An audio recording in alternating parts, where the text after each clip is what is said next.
It only takes one moment to misjudge a stranger, and a lifetime to face the consequences. The afternoon sun hung low over the city, casting long golden reflections across polished car hoods and storefront windows, the kind of calm, ordinary day where nothing feels like it could go wrong. And yet right there on the corner of Westbridge Avenue, everything was already unraveling, even if no one realized it yet. Not the people walking by with coffee cups in hand, not the drivers inching through traffic, and certainly not Officer Daniel Brooks, who stepped out of his patrol car with the quiet confidence of a man who believed he understood exactly how the world worked, his badge catching the light as he adjusted it against his chest, his eyes already locked onto a woman standing just a few feet away. Naomi Carter, who looked like anyone else waiting to cross the street, dressed simply, her posture relaxed, her expression unreadable. But there was something about the stillness in her that didn't quite match the noise around her, something subtle, something easy to overlook if you weren't paying attention, and Daniel wasn't, because in his mind, he had already decided what he was looking at, already placed her into a category that required no further thought, no deeper understanding, just action, immediate and unquestioned. "Ma'am, I need you to step aside for a moment," he said, his voice firm but edged with assumption, drawing the attention of a few nearby pedestrians who slowed just enough to watch without getting involved. Naomi turned her head slightly, meeting his gaze with calm, not defiance, not fear, just awareness, like she had seen this moment coming long before he spoke. And for a second, just a second, there was a pause, the kind that stretches thin between two people when one of them is about to make a decision they can't undo. But Daniel didn't notice it, or maybe he chose not to, because he took another step forward, closing the distance, his tone sharpening as he continued. "I asked you a question," and around them, the air shifted almost imperceptibly, phones beginning to lift, conversations lowering into whispers, the quiet ripple of curiosity spreading through the crowd as people sensed tension without understanding its weight. Naomi exhaled slowly, her voice steady when she finally spoke. "Officer, you're making a mistake." Not loud, not dramatic, just a statement, simple and precise, the kind that doesn't demand attention but carries something heavier beneath it, something Daniel brushed off with a short, dismissive breath, because in his world, mistakes were things other people made, not him, not here, not now. And as he reached for his radio, preparing to escalate what he believed was routine, the city kept moving around them, unaware that in just a few minutes, this ordinary corner would become the exact place where certainty collapsed, where assumptions cracked, and where the truth would arrive in a way no one standing there was ready to witness. Daniel Brooks had already made up his mind before Naomi Carter said another word. And that was the problem. Because when a man believes he is right, he stops listening. He stops seeing. He stops questioning anything that does not fit the story he has already written in his head. And standing there on Westbridge Avenue, with the late afternoon sun stretching shadows across the pavement, Daniel saw only what he expected to see, not what was actually in front of him, not the quiet composure in Naomi's posture, not the controlled stillness in her hands, not the way her eyes did not dart or plead but remained steady, almost patient, like she was measuring time instead of reacting to it. "I am going to need identification," he said, his voice firmer now, louder, drawing more attention as a small circle of onlookers began to form at a distance. People pretending to check their phones while their cameras slowly angled upward, capturing everything, because moments like this always carried a certain gravity, a pull that made strangers stop and watch even when they did not understand why. Naomi reached calmly into her bag, her movements deliberate, unhurried, but Daniel stepped closer before she could finish, raising a hand slightly as if to control the pace. "Slowly," he added, the word carrying more weight than necessary. And that was when the air shifted again. Subtle but real, because control was no longer just about the situation, it was about perception, about authority being displayed in front of an audience. Naomi paused, her hand resting lightly against the edge of her bag, and for a brief second, she looked past Daniel, not at the crowd, not at the passing traffic, but somewhere beyond, as if calculating something invisible to everyone else. "Officer," she said again, her tone unchanged, "you are escalating this without cause," and the words hung there, not confrontational, not emotional, just factual. And that was what made them uncomfortable, because facts do not bend to ego. They do not soften themselves to make someone feel correct. Daniel exhaled sharply, a quiet sign of impatience, and reached for his radio clipped to his shoulder, pressing the button with a quick motion, his voice shifting into procedure, codes, and clipped phrases that signaled a routine check. But beneath it, there was something else, something less controlled, a need to assert certainty in a moment that had begun to feel less predictable than he wanted to admit. Around them, the city noise continued, engines humming, footsteps passing, but closer now. The space felt different, tighter, as if everything was narrowing toward this single interaction. Naomi finally withdrew her hand from her bag, not holding anything yet, just letting it rest at her side, her breathing even, her expression unchanged. And that was when Daniel noticed it, not consciously at first, just a flicker of awareness, the absence of fear where he expected it, the absence of urgency where he assumed it should be. And for the briefest moment, something like hesitation brushed against his thoughts, but it disappeared just as quickly as it came, replaced by the same rigid confidence that had guided him this far, because stepping back would mean questioning himself. And questioning himself was not something he was prepared to do. Not in front of a crowd, not in the middle of a street, not when everything still appeared, at least on the surface, to be under his control, and yet somewhere beyond the edge of that moment, unseen and unheard, something had already begun to move, something that would not be stopped by procedure or presence or perception, something that was already on its way. The silence that followed was not empty. It was heavy, the kind that presses against your chest when something is about to shift, but has not yet revealed itself, and Daniel Brooks felt it without fully understanding it, like standing on a surface that looks solid but carries a faint, almost imperceptible tremor beneath it, his fingers still resting near his radio as he studied Naomi Carter more closely now, not with suspicion alone, but with something quieter, something closer to curiosity that he refused to acknowledge, because curiosity would mean uncertainty, and uncertainty had no place in the version of authority he believed in. "Turn around for me," he said, his voice controlled but tighter than before, and a few steps away, someone whispered to another. A soft exchange carried on the edge of the moment, while a phone lifted slightly higher, capturing every movement, every word, every shift in expression. Naomi did not move right away, not out of resistance, but as if she were allowing the moment to fully form, to reach its natural edge before stepping into it. And when she finally turned, it was calm, measured, without hesitation, her hands visible, her posture unchanged, but her eyes briefly closed for a fraction of a second, as if she were aligning herself with something beyond the street, beyond the officer, beyond the watching crowd. And then they opened again, steady as ever. Daniel took that as compliance, as confirmation that the situation was still his to control. And yet something about the way she moved did not feel like submission. It felt intentional, and that difference, small as it was, lingered in the back of his mind like a question he did not want to ask. "Do you understand why you are being stopped?" he continued, following the structure he had repeated countless times before, but this time the words did not land the same way, because the person receiving them was not reacting the way others had.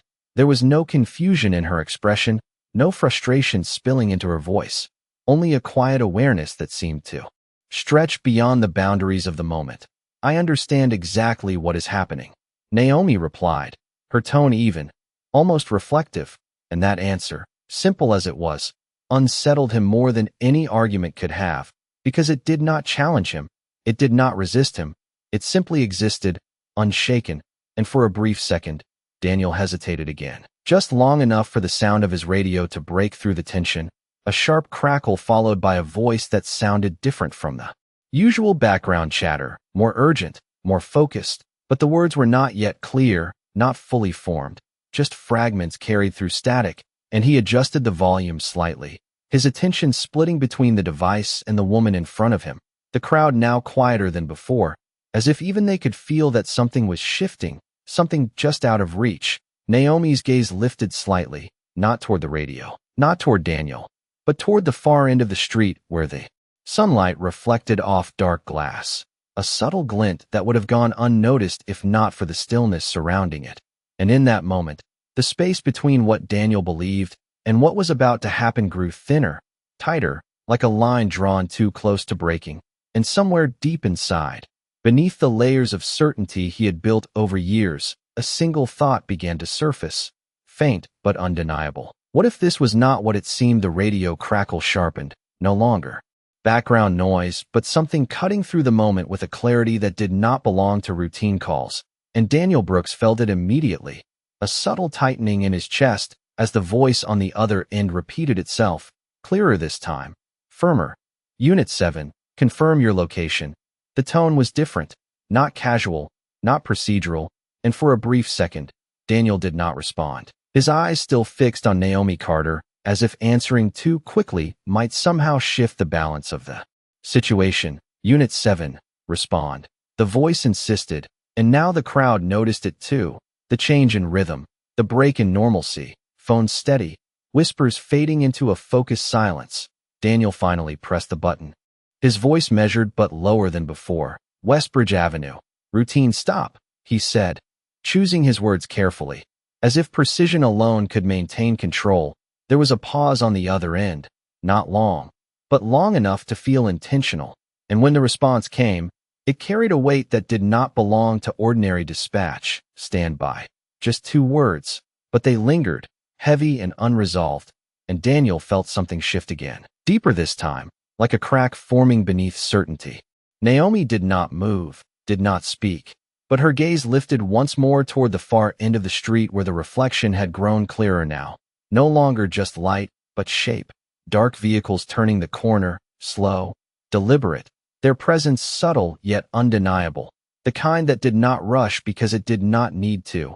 And Daniel noticed it too, his eyes narrowing slightly, trying to place it, to fit it into something familiar. But it did not match anything he expected, not here, not for this. The air seemed to tighten as the vehicles approached, their movement steady, controlled, and for the first time since this began, Daniel's attention split completely. One part still holding onto the situation in front of him, the other pulled towards something he could not yet explain. Is there a problem, officer? Naomi asked softly, her voice unchanged, but now there was something else in it.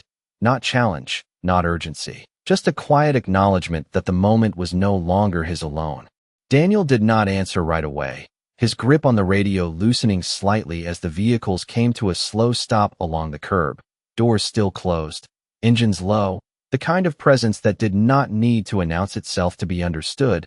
The crowd shifted, some stepping back, others leaning in, drawn by the unmistakable sense that something larger was unfolding, something beyond a simple stop on a city street. Daniel took a small step back without realizing it, not enough to be obvious, just enough to create space.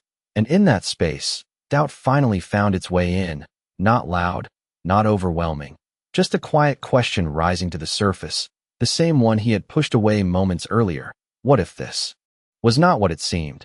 And as one of the vehicle doors finally opened, slow and deliberate, Daniel Brooks understood something he had not been ready to face. Control was no longer where he thought it was. The door opened with a quiet precision that seemed to pull the air out of the street, and the man who stepped out did not rush, did not raise his voice, did not need to, because everything about his presence carried a kind of authority that did not ask for attention but commanded it anyway. His suit dark, tailored, his posture straight, his eyes scanning the scene with a calm that felt deliberate, calculated. And when his gaze landed on Naomi Carter, something shifted in his expression, not surprise, not confusion, but recognition, immediate and unquestioned. Daniel Brooks saw it, even if he did not fully understand it. And that was the moment the unease inside him began to take shape. No longer a vague feeling, but something real, something pressing against the edges of his certainty. The man took a few steps forward, slow, controlled, stopping just short of where Daniel stood, the distance between them suddenly feeling measured, intentional.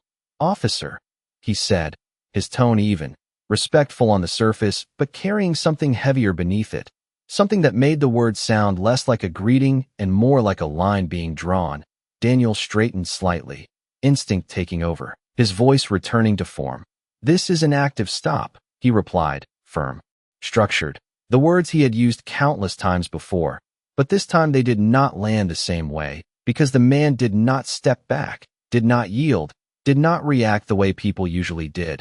Instead, he reached into his jacket, not hurried, not cautious, just precise, and pulled out a small, simple identification holder, holding it at a level where Daniel could see it clearly, and for a second, everything slowed. The movement of cars in the background, the quiet murmurs of the crowd, even the sound of Daniel's own breath seemed to fade as his eyes focused on what was in front of him. The insignia, the seal, the details that did not belong to anything local, anything routine, anything he could dismiss. His mind moved quickly, trying to categorize it, to fit it into something familiar, but it resisted. It did not align with his expectations. "You are going to release her," the man said, not loudly, not aggressively, just clearly. And that was what made it land, because there was no question in it, no hesitation, just certainty. Daniel blinked once, a small, almost imperceptible pause, his grip on the moment loosening just enough for doubt to seep in deeper. He glanced briefly at Naomi, still standing exactly as she had been, calm, composed, as if this outcome had never been in question, and then back to the man in front of him. "On what grounds?" Daniel asked, the words coming out more controlled than he felt, because something inside him was already shifting, already pulling away from the version of reality he had been holding on to. The man did not answer immediately. Instead, he took one more step forward, closing the distance just enough to make the space between them feel smaller, more defined. "Because you are standing in the middle of something you do not understand," he said, his voice lower now, but sharper. And in that moment, Daniel Brooks felt it fully for the first time. The realization that the situation had moved beyond him, beyond procedure, beyond anything he could manage with authority alone. And as the weight of that understanding settled in, the question he had been avoiding finally became unavoidable.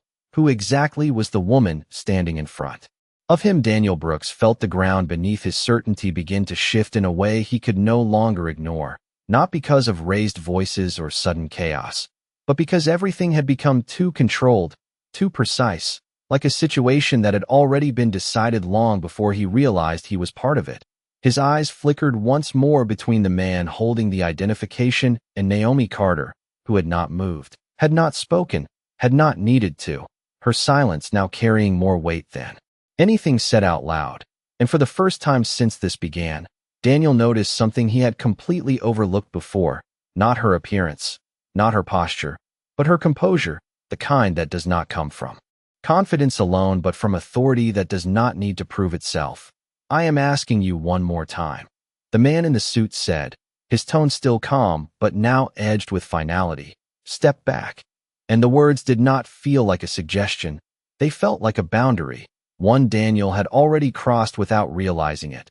The crowd had gone almost completely silent now, the earlier curiosity replaced by a quiet tension, phones still raised but hands steadier, as if everyone understood that whatever was about to happen next would not be ordinary. Daniel swallowed once, a small, involuntary reaction, and glanced down at the identification again, this time letting himself actually read it, not just see it. And what he found there did not fit into anything he had prepared for. The insignia, the title, the level of clearance implied by even a single glance. It was not something that appeared on city streets, not in situations like this, not in front of a gathering crowd.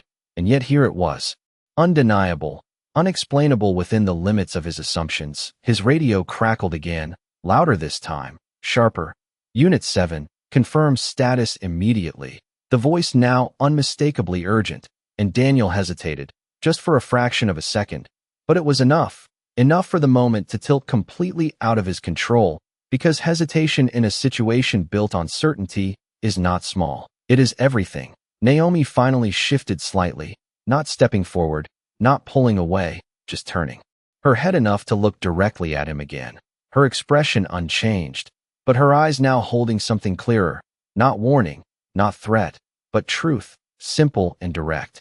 "You still have time to correct this," she said quietly, and those words landed differently than anything else had, because they did not accuse him, they did not challenge him, they gave him a choice, and that was something he had not expected, something he had not prepared for. Daniel took a slow breath, the noise of the city returning faintly at the edges of his awareness. The presence of the vehicles behind him, the man in front of him, the woman at the center of it all, everything converging into a single realization that pressed harder with every second. This was not a routine stop. This was not a misunderstanding he could resolve with procedure. This was something far beyond that, something that had been set in motion long before he arrived, and now, standing in the middle of it, he had to decide whether he would hold on to the version of control he believed in, or face the reality that it had never truly been his to begin with. There are moments when time does not move forward. It holds, stretches, forces every person in it to face exactly where they stand. And Daniel Brooks felt himself caught in that kind of moment now, the kind where the next decision does not just change the situation but defines it. His hand still near his radio, his posture still upright, but everything underneath that surface beginning to shift in ways he could not contain.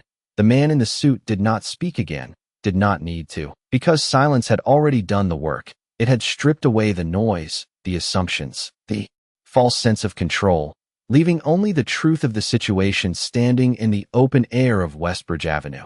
Naomi Carter remained exactly where she was, not restrained by fear, not pushed by urgency, simply present, and that presence carried a weight Daniel could no longer ignore.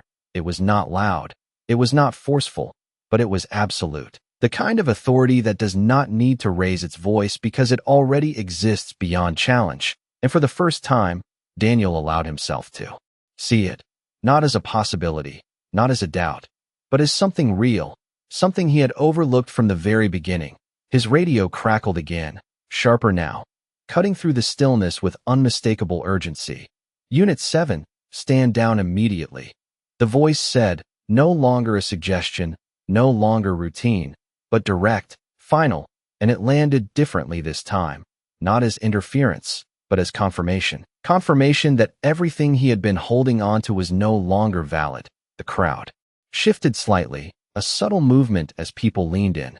Sensing the turning point without fully understanding it, Daniel exhaled slowly, the breath heavier than it should have been, and lowered his hand. From the radio, a small motion, almost invisible, but it marked the moment where control slipped from assumption into reality. He looked at Naomi again, really looked this time. And what he saw was not the image he had created in his mind earlier, not the category he had placed her in, but something entirely different, something that made everything he had said, everything he had done, feel suddenly incomplete, insufficient, and behind her, the vehicles remained still, engines quiet, presence undeniable. The man in the suit stepped slightly to the side, not to block Daniel, not to confront him, but to reveal the space that had always been there. The space where truth stood waiting to be acknowledged. Naomi took a single step forward, not aggressive, not hesitant, just deliberate, and the distance between them felt smaller now, not physically, but in understanding. This is your moment, she said quietly, her voice calm but unmistakably clear.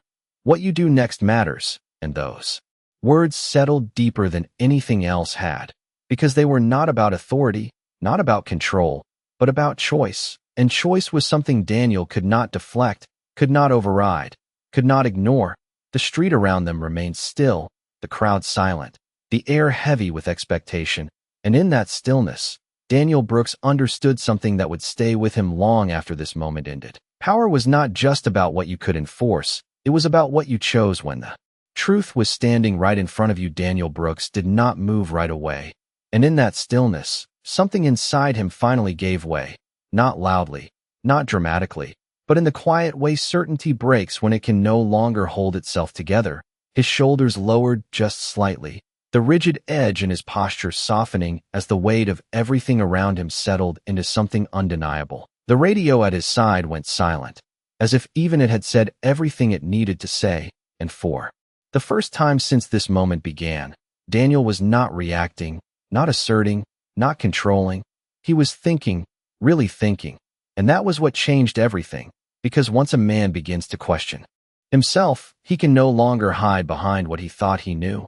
His eyes dropped briefly, not in defeat, but in recalibration, in the quiet recognition that the situation had moved beyond his understanding long before he realized it. And when he looked back up, Naomi Carter was still there, steady, composed, unchanged by the tension that had filled the space moments before, and that steadiness now felt different. No longer something to challenge, but something to acknowledge, something real. The man in the suit remained silent, watching, not intervening, not pushing, because the decision no longer belonged to him. It belonged to Daniel, and everyone standing there could feel it. The crowd, the air, even the distant hum of traffic seemed to hold back, waiting, as if the entire street had narrowed into this one choice. Daniel took a slow breath, deeper than before, and then another, grounding himself in a moment that no longer felt like control but responsibility. His hand moved. Deliberate this time, not toward his radio, not toward anything that reinforced authority, but toward the space between him and Naomi, creating distance instead of closing it. A small step back, subtle, almost unnoticeable, but it carried more meaning than any command he had given before, because it was not about power, it was about recognition.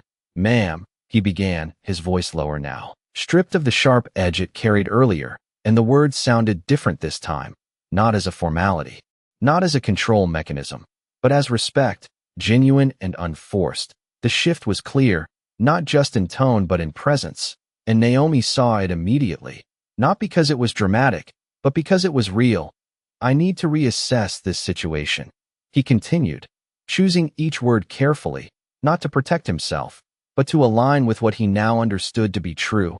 The man in the suit gave a slight nod, almost imperceptible, not approval, not relief, just acknowledgement, because the moment had reached its turning point, and Daniel had finally stepped into it. Naomi's expression softened just slightly, not into a smile, not into relief, but into something quieter, something that recognized the shift without needing to define it. And for a brief second, the tension that had filled the street eased, not completely, not fully, but enough to let the next moment breathe. Daniel glanced once more at the identification, then back at Naomi, and this time, he was not searching for confirmation.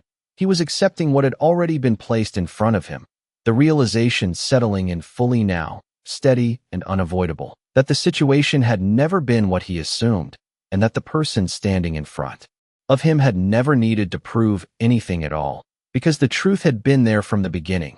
Waiting for him to see it, the shift did not end the moment, it deepened it, because once the truth begins to surface, it does not rush, it unfolds, and Daniel Brooks could feel that unfolding happening around him, steady and irreversible, his words still lingering in the air, his decision made but not yet complete, because stepping back was only the beginning.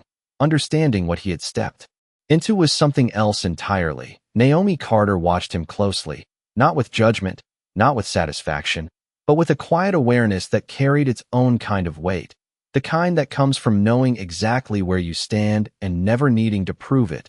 The man in the suit moved slightly, just enough to stand beside her now instead of in front, his presence no longer a barrier but a confirmation. And that subtle change spoke louder than any explanation. Daniel noticed it immediately. The way the dynamic had shifted without a single raised voice, the way authority had rearranged itself without force, and it made something inside him tighten again, not from resistance this time, but from realization, because this was not just about a mistake. It was about the kind of mistake that reveals something deeper, something harder to ignore. The crowd remained still, their earlier curiosity replaced by a quiet focus, as if they were no longer watching an incident, but witnessing something more significant, something that carried meaning beyond the moment itself. Daniel glanced once more at Naomi, and this time he saw the details he had missed before, the precision in her stillness, the control in her breathing, the way she occupied the space without needing to claim it. And it became clear to him that none of this was accidental, none of this was uncertain. It had all been intentional, even her silence, especially her silence. "May I see your identification, ma'am?" he said finally, but the question sounded different now, not as a demand, not as a test, but as a formality, a step taken not to challenge, but to confirm what he already understood. Naomi reached into her bag. Again, this time without interruption, without hesitation from him, and when she withdrew the small, unassuming holder and handed it to him, the motion was simple, almost understated, but the effect was anything but. Daniel took it carefully, his fingers steady, but his focus sharper than it had been at any point before, because now he was not looking to verify suspicion, he was looking to understand reality. And as his eyes moved across the details, the name, the insignia, the classification, markers that did not belong to his world, everything aligned in a way that left no room for doubt, no space for interpretation. The truth was there, clear and complete, and it did not need explanation. It simply existed. And in that moment, Daniel Brooks felt something settle inside him. Not relief, not fear, but recognition, the kind that stays with you because it changes how you see everything that comes after. He lifted his gaze slowly, meeting Naomi's eyes again, and for the first time. Since this began, there was no assumption in his expression, no control, no defense, only understanding, quiet and undeniable. And as he handed the identification back to her, the weight of what had just happened did not disappear. It remained, steady and present, because some moments do not end when the action stops. They continue, shaping everything that follows. And Daniel knew, standing there on that quiet stretch of Westbridge Avenue, that this was one of those moments the truth did not arrive with noise or chaos. It settled, quiet and undeniable, and once it did, everything else began to rearrange itself around it. Daniel Brooks stood there with a stillness that no longer came from control but from awareness, the kind that forces a man to confront not just what he sees, but what he failed to see. The identification now back in Naomi Carter's hand, the moment of doubt replaced by something heavier, something that lingered beneath the surface of his composure, because understanding does not erase what came before it, it highlights it, sharp and clear. Naomi did not speak right away. She did not need to. Her presence alone carried the weight of what had been revealed. The man in the suit glanced briefly toward the vehicles, a subtle signal that did not require words. And from the corner of his eye, Daniel noticed another figure step out. Not hurried, not dramatic, just precise. The kind of movement that matched everything else about this unfolding situation, structured, controlled, intentional. The crowd remained in place but quieter now, as if they understood that what they were witnessing was no longer just an interaction. It was a consequence unfolding in real time. Daniel shifted his stance slightly, not stepping forward, not stepping back, just adjusting to a reality that had already moved beyond him. "I will need to report this," he said finally, his voice steady but different now, stripped of the earlier edge, and the words carried an understanding that this was no longer about immediate control, but about accountability. Naomi nodded once, a small, measured motion that acknowledged the statement without amplifying it, because this was not about escalation. It was about clarity, and clarity does not need volume. "You will," she replied, her tone calm, not threatening, not dismissive, just certain, and that certainty carried more weight than anything louder could have. Daniel felt it settle in, not as pressure, but as reality, the kind that does not bend or shift based on perspective. The man in the suit stepped slightly closer, his presence now aligned with Naomi's rather than separate from it, and that alignment made something clear without being spoken. This was not an isolated moment. It was part of something larger, something structured, something that did not rely on individual authority but operated beyond it. Daniel's radio remained silent. Now, no more instructions, no more interruptions, because everything that needed to be understood was already in front of him. And as he stood there, surrounded by the quiet attention of the crowd, the still presence of the vehicles, and the calm authority of the people before him, he realized something that would stay with him long after this moment passed. Control is not defined by what you assume. It is defined by what you recognize when the truth is no longer hidden, and in that realization, Daniel Brooks understood that this was not the end of the situation. It was the beginning of something far more significant, something that would not be resolved on a street corner, something that would follow him beyond this moment. Because some decisions do not fade. They echo. The moment did not end with a command or a dramatic shift. It settled into something quieter, something far more lasting. And Daniel Brooks could feel it in the way the air no longer pressed against him, but seemed to hold him in place, as if the street itself had become a witness to what had just unfolded. Naomi Carter stood composed, unchanged by the attention now surrounding her, and that consistency made everything clearer, because it revealed that none of this had altered her. only exposed what had always been there. The man in the suit glanced toward her briefly, a silent exchange passing between them that did not require words. And then he turned back to Daniel, his expression measured, not confrontational, not dismissive, but resolved. "This situation will be reviewed," he said, his tone even, but carrying the kind of finality that does not invite argument. And Daniel nodded once, not out of obligation, but because there was nothing to challenge, nothing to correct, only something to accept. The second figure who had stepped from the vehicles moved closer now, holding a small device, not intrusive, not aggressive, but purposeful, and Daniel understood immediately what it meant. Documentation, record, accountability, all of it aligning with the reality that had taken shape in front of him. The crowd shifted slightly again, some lowering their phones, others still watching, but the energy had changed, no longer driven by curiosity but by recognition. The understanding that they had just seen something real, something that would not be forgotten easily. Naomi adjusted her stance slightly, not to leave, not to assert, but simply to exist within the space as it now was, no longer defined by misunderstanding but by clarity. And when she spoke again, her voice carried the same calm certainty it had from the beginning. "Moments like this matter," she said, not loudly, not directed at anyone in particular, but it landed with precision, because it was true in a way that extended beyond the street, beyond the people standing there, beyond the moment itself. Daniel listened, not defensively, not reactively, but openly, because something in him had shifted in a way that could not be undone. The kind of shift that changes how a person sees the next situation, the next decision, the next moment where assumption might try to take the place of understanding. The man in the suit gave a slight nod again, and this time it felt like closure, not of the situation, but of the moment itself. The vehicles remained where they were, the presence still firm but no longer escalating, because nothing more needed to be proven, nothing more needed to be revealed. The truth had already done its work, and as Daniel stood there, the weight of it did not crush him, it grounded him, because for the first time since the beginning of this encounter, he was not standing on assumption, he was standing on reality, and that reality carried something he could not ignore, something that would follow him long after the street cleared and the crowd moved on. Because what had happened here was not just an incident, it was a reflection, and reflections do not disappear. They stay, shaping what comes next in ways that cannot be reversed. Nothing moved quickly after that. And that was what made it feel final. Not because the moment had lost its weight, but because it had reached a point where nothing more needed to be proven.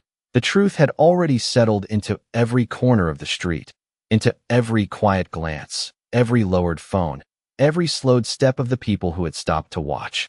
Daniel Brooks stood there with a stillness that no longer came from control but from understanding, the kind that does not fade once it arrives, because it reshapes the way you see everything that comes after. Naomi Carter remained composed, her presence unchanged from the very beginning, and that consistency carried its own kind of power, not the kind that demands recognition, but the kind that exists whether it is acknowledged or not.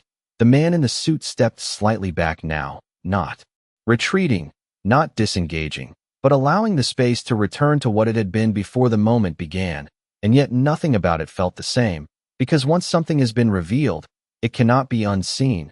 The second figure near the vehicles finished documenting what needed to be recorded, his movements efficient, quiet, and precise, as if this was not unusual, as if moments like this, though rare in visibility, were not unfamiliar in reality. Daniel glanced briefly at the people around him, at the faces that had witnessed the shift, and for the first time, he was aware of how visible everything had been, how every assumption, every word, every decision had unfolded in front of others, not hidden, not contained, and that awareness did not bring panic. It brought clarity, the kind that forces accountability not just in action, but in thought.